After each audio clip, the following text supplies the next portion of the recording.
السلام عليكم ورحمة الله وبركاته. أول شيء كل عام وأنتم بخير ورمضان كريم. حبيب قلبي قبل ما أبدأ أنا عندي قناة احتياطية بتحصل رابطها تحت في الديسكربشن، اتمنى كلكم تروحون تشتركون في قناتي الاحتياطيه. شوف يا صديقي، الطقطقه نوعين، في هذا النوع يا طول عمر السلامه الصادر للصوت. طبعا الطقطقه انتشرت، طبعا الاولاد على طول راح يشترون طقطقه، اوكي راح يشترون طقطقه من هذا المحل، اشتروا الطقطقه قاعد يطقطقون. بعد فتره كذا العيال كلهم كل اللي اشتروا الطقطقه هذه طول عمر السلامه رجعوا للمحل، ولكن وجيهم بشكل غير، وجيهم مفقع مضروبه ضرب، وهنا لصق وهنا جروح وهنا مدري ويش تفقيع.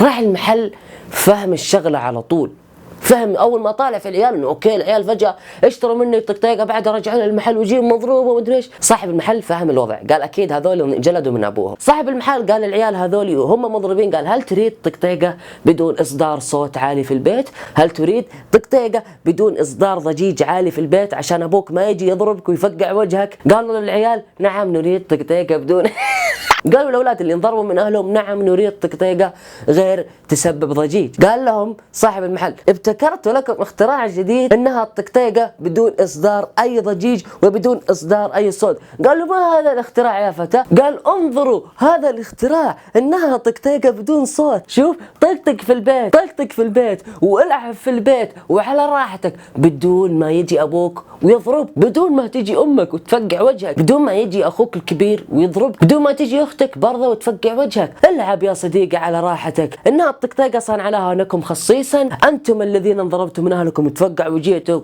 وجيهكم من اهلكم، انها الطقطقه غير صادر للصوت، تقدر تلعب في الغرفه حقتك وتمرح بدون اي صوت وتطقطق، عسى الله يطقطق في راسك مثل ما طقطقت علينا.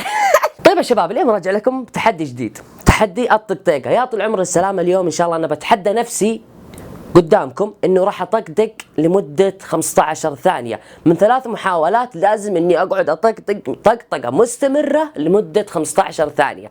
طبعا راح احسب من الجوال مده 15 ثانيه. هذه المحاوله الاولى، بسم الله.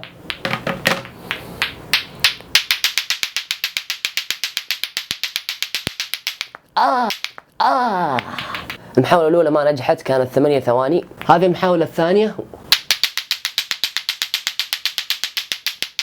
نعم قاعد أسجل أنا، إيش فيه؟ خلاص اطلعوا. ها؟ معليش يا شباب بس عشان أهلي جوني وأنا قاعد أسجل في الغرفة، فمعليش الآن سوينا محاولتين وباقي لي محاولة واحدة، وهذه المحاولة هي الأخيرة وإن شاء الله نقدر أجيبها صح وما أغلط فيها إن شاء الله. انتهت 3 محاولات ما قدرت اني اطقطق، صراحة ما قدرت حقيقي اني اطقطق 15 ثانية متواصلة، اني ما اعرف لا مدري الناس اللي اشوفهم في الشارع دق دق دق دق دق كيف يطقطقون، كيف تطقطق يا بني ادم انت؟ يا اخي انا من جد ما عرفت لا اطقطق 1 2 3 الين خلاص بغت تكسر يدي. وبس حبيب قلبي هذا المقطع عبارة عن شطحة لا اكثر ولا اقل، شطحة مع تحدي، وحبيت ابارك لكم في هذا المقطع على شهر رمضان. عاد شفت العقاب بغت تنكسر يدي صراحة. المهم في سؤال بوجهه لكم، احنا في جدة الطقطقة عندنا انتشرت مرة بشكل مرة كثير.